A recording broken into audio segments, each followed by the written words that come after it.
নমস্কার, আমি প্রবীর মণ্ডল আর আপনারা দেখছেন মানবাধিকার বার্তা। মানুষের সাথে, মানুষের পাশে, সব সময়, সবখানে।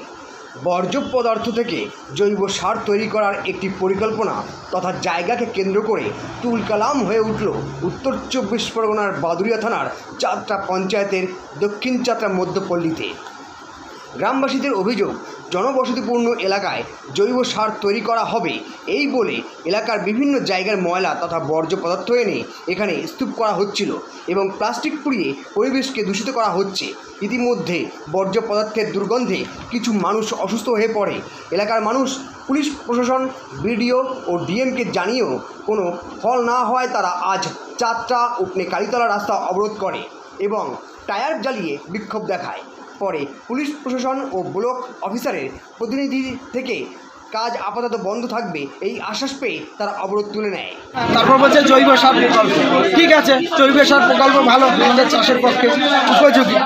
তারপরে দেখছি যত গ্রামের ময়লা আবর্জনা, প্যাম্পার, যত দুর্গন্ধকর জিনিস এখানে নিয়ে আসছে এবং গন্ধে থাকতে পারছি না। তারপরে এই যে প্লাস্টিক দেখতে পাচ্ছে, প্লাস্টিক জ্বালায়, ওরা পোড়ায়। তারপরে আমরা সেই বিষয়ে অভিযোগ জানাই মেম্বারকে, প্রধানকে ফোন করি, তারা আসেনি এবং লিখিত অভিযোগ জানাই। কতদিন আগে জানাইছেন? এটা মাসখানেক আগে। আচ্ছা। তারপরে প্রধান আমাদের মা বোনদের 4-5 জন গেছিল, তাদের দূর দূর করে তাড়িয়ে দিয়েছে। বলেছে তোমাদের যেখানে যাওয়ার ক্ষমতা যাও, আমাদের কোনো বিষয় নেই। ঠিক আছে, আমরা কোনো কিছু না, আমরা এসে আমরা বিডিওতে গেছি, পুলিশ স্টেশনে গেছি, ডিএমের কাছে গেছি, এই আমাদের যে রাজ্য সচিব তার কাছে লেটার পাঠিয়েছি, প্রধানমন্ত্রীর কাছে লেটার পাঠিয়েছি। আজ পর্যন্ত কোনো মানুষ আমাদের এখানে আসেনি, কিন্তু প্রধানমন্ত্রী আর সচিবের কাছে একদিন আগেই পাঠিয়েছে। তারপরে এখন আমাদের মা বোনরা থাকতে পারছে না দুর্গন্ধে, এর জন্য তারা এখন এই পথ বেছে নিয়েছে। আজ থেকে যদি 1 মাস আগে এই যে আমার কাছে রিপোর্টগুলো দেখতে পারেন, আমি রিপোর্টগুলো সব নিয়ে এসছি। এর আগে যদি এই স্টাফগুলো নিত প্রশাসন, তাহলে আর আজকেরা এই দেখেন, এটা হচ্ছে যে পুলিশ স্টেশনের থেকে, এটা হচ্ছে কি আপনার ডিএম অফিস থেকে, আর এটা হচ্ছে কি আপনার বিডিও অফিসের থেকে, এটা হচ্ছে আপনার বিডিও অফিসের থেকে। এখন আমাকে বলুন, এই 24 ঘন্টা অনর্গল দুর্গন্ধ বেরোচ্ছে। আমার পাশে বাড়ি, আশেপাশের যত বাড়ি, কেউ টিউশন পড়াতে আসে না, বাচ্চা আছে প্রত্যেক বাড়ি 2-3টে করে, সব মাথা যন্ত্রণা, দুর্গন্ধে, খাওয়া দাওয়া সব বন্ধ, ত্যাগ। তা আমার দাবি একটাই, এখানে যা খুশি করুক, আমার কোনো আপত্তি নেই, কিন্তু এই দুর্গন্ধ যেন আমরা না পাই, আর অবিলম্বে এই জিনিসটা যেন বন্ধ হয়। আর এই আশেপাশের লোক যারা আসছে তাদের বললে তারা বলছে ইলেকশনের পরে তোমাদের দেখে নেবো, তারপরে হুমকি দেওয়া হচ্ছে। হ্যাঁ, হুমকি দেওয়া হচ্ছে, দেখে নেবো। তারা হাসছে, বলে দেখ কত মজা আছিস তোরা। আমার কাছে একটাই রিকোয়েস্ট, হাত জোর করে, যদি এইখানে কোনো প্রশাসক থাকুক, আমরা তো কোনো পার্টির না, কোনো দলের না, কোনো নেতার না, কিচ্ছু না, আমাদের সব পার্টির সব নেতা, সব ভাই বোন, যত এই আমাদের পশ্চিমবাংলার গ্রামের মা বোন আছে, সবার কাছে একটাই হাত জোর করে রিকোয়েস্ট, তারা যেন অবিলম্বে আশেপাশের মানুষ একবার ভিজিট করে এবং অবিলম্বে জিনিসটা যেন বন্ধ করে। নাই তো আমরা আর পাচ্ছি না এর থেকে, নাই তো আমাদের বিষ দিয়ে মেরে দিক, নাই গুলি করে মারুক, নাই জেলে নিয়ে যাক, এখানে আর আমরা পাচ্ছি না। আপনার নাম? আমার নাম কানাই সিং। এর পাশে কি আপনাদের সমস্যা হচ্ছে এখানে অসম্ভব দুর্গন্ধ, এখানে এসে যত দেশের ময়লা পচা যত কিছু আছে এখানে এনে ফেলছে। আমরা গন্ধে থাকতে পারছি না, আমাদের ছোট ছোট বাচ্চারা পড়াশোনা করতে পারছে না, দিদিমণিরা এসে ফিরে যাচ্ছে, বলছে অন্য মাস্টার থেকে নিতে। আমরা প্রথম অঞ্চলে গেছি, আমাদের মেম্বারকে জানিয়েছি, তারা আমাদের কোনো কথা শোনেনি। আমরা 1 মাস ধরে ভুগছি, আমাদের কেউ কোনো কথা শুনছে না, আমরা অসুস্থতায় ভুগছি। বাচ্চারা হচ্ছে কি ডাক্তার দেখাতে হচ্ছে, বাচ্চারা খেতে পারছে না, বমি করছে, অসুস্থ হয়ে পড়ছে। এরা কোনোদিন আমাদের এসে দেখেনি। কতদিন থেকে চলছে এটা? এটা চলছে আড়াই মাস 2 মাসের বেশি হয়ে গেছে। এর আগে প্রশাসনকে জানিয়েছেন আপনি? হ্যাঁ, আমরা প্রশাসনকে জানিয়েছি, বিডিওকে জানিয়েছি, আমরা সব লিখিত গিয়ে হচ্ছে জমা দিয়ে এসেছি। তারা কি বলছেন? তারা বলছে আমরা যে দেখছি, তারা এখন অবধি আসেনি।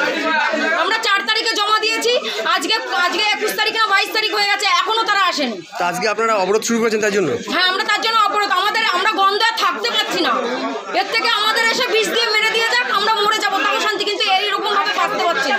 আমাদের বাচ্চারা অসুস্থ হয়ে আমাদের সামনে ছটফট করে মরে যাচ্ছে, আমরা কি করে বসবাস করবো? আপনারা চাইছেন কি? আপনারা চাইছেন কি? আমরা চাইছি এটা বন্ধ করুন, এটা বন্ধ করে অন্য জায়গায় নিয়ে যাও। আমি চিনতে পারছি না স্যার, আমার মেয়েটা কালকে 4 বছর পরে যাচ্ছে। আর মেয়েটা পড়াশোনা করছে সে। চিনতে পারছে, দেখুন। মানে আপনাদের বক্তব্য অনুযায়ী এই যে আশেপাশে যে বসতি আছে তার পাশে এই ধরনের কোনো কোনো লিখিত কোনো জানাই নেই, বলেছে সমস্যা যখন নাই। উদ্বোধন হয় সামনে পুরো ব্যানার লাগিয়ে দিয়েছে যাতে ঘরবাড়ি না দেখা যায়। যখন উদ্বোধন হয় সামনে পুরো ব্যানার লাগিয়ে দিয়েছে যখন যে ঘরবাড়ি যাতে না দেখা যায়। তো বলুন আমরা কি করবো, বাড়িতে 9 বছরের শিশু রয়েছে, শিশু হয়েছে, তার মাথা যন্ত্রণা করেছে, আমরা এই হসপিটালে দেখিয়েছি, বলছে প্রধানকে জানাতে। প্রধান ওই মহিলাদের সাথে দুর্ব্যবহার করে, বলছে আমরা চিনি না, আমার কে দাঁড়িয়েছে? প্রধান আমাদের কুকুরের মতন দাঁড়িয়ে দিয়েছে, বলেছে তোমরা বিডিও অফিসে যাও। আমি দেখতে পারবো না, আমরা সবাই মিলে মহিলা গিয়েছিলাম। 4 তারিখে জমা দিয়েছি।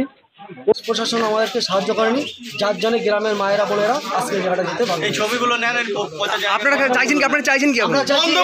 এখান থেকে সরানো হোক।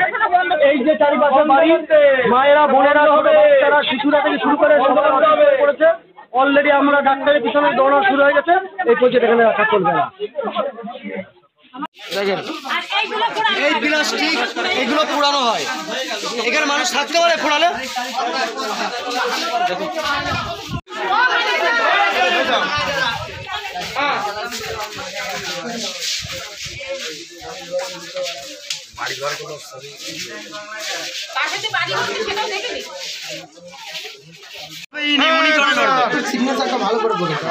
এখানে বিডিওর প্রতিনিধি এসছে, থানার প্রতিনিধি এসছে, আমাদেরকে বলেছেন যে আপাতত এটা বন্ধ থাকবে, পরে আশ্বাস দেওয়া হলো, পরে কি করবে জানি না। তাহলে আগামী দিন আমাদের অপরাধ আবার চলবে আর কিছু নেই। এবার আপনারা তালাটা দিয়ে যান স্যার। আজকে এখানে আসলেন, গ্রামবাসী এখানে অবরোধ করেছে, কি উদ্দেশ্যে অবরোধ করেছে গ্রামবাসী? তো এখানে আমাদের যে প্রজেক্ট আছে সেটা এনাদের বক্তব্য যে এখানে আমাদের দুর্গন্ধ হয়, এখানে এটা চালু রাখা যাবে। এদের বক্তব্য অনেকদিন আগে ভিডিওকে বা অন্যান্য প্রশাসনকে জানানো হয়েছে, কিন্তু তাদের তরফ থেকে কোনো সদিচ্ছা ছিল না এখানে এসে ভিজিট করার এবং পরিবেশটা খতিয়ে দেখবার। সেই ব্যাপারে কি বলবেন? আপনারা সবাই জানেন আমরা এখন ইলেকশন মোডে আছি, আমাদের এখন জুনিয়র ট্রেনিং হচ্ছে। প্রত্যেকদিন আমরা ব্যস্ত, এমন কিন্তু আমরা একটা দিনও সপ্তাহে ছুটি পাই না। অতএব এই সময় আমাদের পক্ষে সমর্থন যেহেতু আমাদের এখানে একটা সময়ের পক্ষ থেকে একটা অভিযোগ এসছে, আমাদের সিদ্ধান্ত সেই কারণে আমরা এখানে এসে এবং আমাদের সেইভাবে আলোচনা। আপনি স্থানীয় ব্লক প্রশাসন থেকে একজন প্রতিনিধি হয়ে এসছেন আজকে দেখতে এটা, তো আপনার কি মনে হয় এই যে আশেপাশে যে বসতি অঞ্চল আছে সেইখানে কি এই ধরনের একটা প্রজেক্ট চলতে পারে? আমার যেটা দেখে মনে হলো যে পাশাপাশি বাড়ি রয়েছে, অতএব এখানে যেহেতু দুর্গন্ধ ব্যাপারটা রয়েছে, যদি ভবিষ্যতে দুর্গন্ধ না হয় তাহলে ব্যাপারটা আলাদা, দুর্গন্ধ হলে এখানে চালু রাখা যাবে। স্যার আপনার নাম, আপনার পদ? ধন্যবাদ আপনাকে। মেডিকেল করে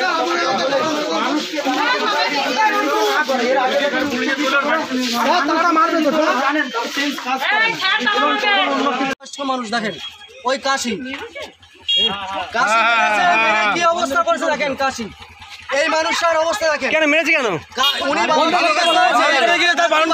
কাশি জায়গার মালিক মেরে কি অবস্থা করেছে, তাড়াতাড়ি হসপিটালে নিয়ে যাবে বাবাসী। কি অবস্থা করেছে মেরে, বলো বলো তাড়াতাড়ি যাও, তাড়াতাড়ি যাও।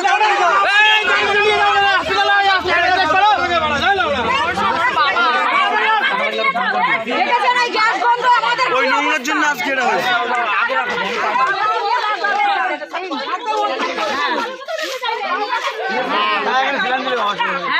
অসুস্থ হয়েছে, আর কতজন অসুস্থ হয়েছে?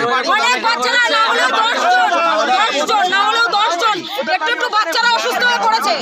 কেন অসুস্থ হচ্ছে কেন? ওই গ্যাস গন্ধের জন্য খেতে পারছে না, রাত্রে ঘুমোতে পারছে না, মানে এইটাই গ্যাস গন্ধের জন্য হয়েছে, শুধু এই গ্যাস গন্ধের জন্য। আমরা হসপিটালে অবধি নিয়ে গেছি, আমরা সেখানে দেখিয়েছি অবধি, শুধু গ্যাস হচ্ছে, পেট ফুলে যাচ্ছে, ভাত খাচ্ছে না, বমি করছে, শুধু এরকম হচ্ছে। আজকে কবে থেকে বাচ্চাদের বুড়োদের এরকম হচ্ছে। বাচ্চারা পড়ানিও বন্ধ করতে দেয়, মাস্টার বলতে বলাবো না, বাচ্চাদের মাস্টাররা পড়াতে আসছে না, বন্ধ করে দিয়েছে, দিদিমণিরা বলছে অন্য মাস্টার থেকে নাও, আমরা পড়াতে পারবো না। এই পর্যন্ত তো মোটামুটি কতজন অসুস্থ হয়েছে? না হলেও 15-20 জন হয়ে গেছে। কি সমস্যা দেখা দিচ্ছে তাদের? খেতে পারছে না, পেট ভাপ দিয়ে থাকছে, ও হচ্ছে অজ্ঞান হয়ে যাচ্ছে, বমি করছে। বয়স্ক লোকটা বাজাইতে গেলে বয়স্ক লোকটা এটা কতদিন করেছে? কতদিন? এটা কতদিন, এটা তাও 3-4 মাসের বেশি হয়ে গেছে। এই সমস্যাগুলো কি আপনাদেরকে কোনো জিজ্ঞেস করেছিল? আমাদের কোনো অনুমতি নেই, কিছু বলেনি যে এটা এখানে নোংরা ফেলা করা হবে। আমাদের কিছু জানায়নি। এখানে ভদ্রতা কিছু হবে। আরে এই আশেপাশে তো প্রচুর বাড়ি রয়েছে। কার ওখানে ওরা বলেছে যে এখানে আশেপাশে নাকি কোনো বাড়ি ঘর নেই, তাই বলেছে ওরা। আচ্ছা, এই যে শারীরিক সমস্যাগুলো হচ্ছে সেটা প্রশাসনকে জানিয়েছেন আপনারা? প্রশাসন ভিডিও দিয়ে আজকে যে আপনারা অবরোধ করলেন, প্রশাসন থেকে কি আশ্বাস দিয়েছে? প্রশাসন থেকে ভিডিও থেকে বলেছে যে এখানে আমাদের কাছে অনুমতি না নিয়ে আর এখানে কোনো কাজ হবে না, এবং তারা আমাদের লিখিত দিয়ে গেছে। লিখিত দিয়ে গেছে। ভিডিওর প্রতিনিধি এসেছিলেন, থানার প্রতিনিধি এসেছিলেন।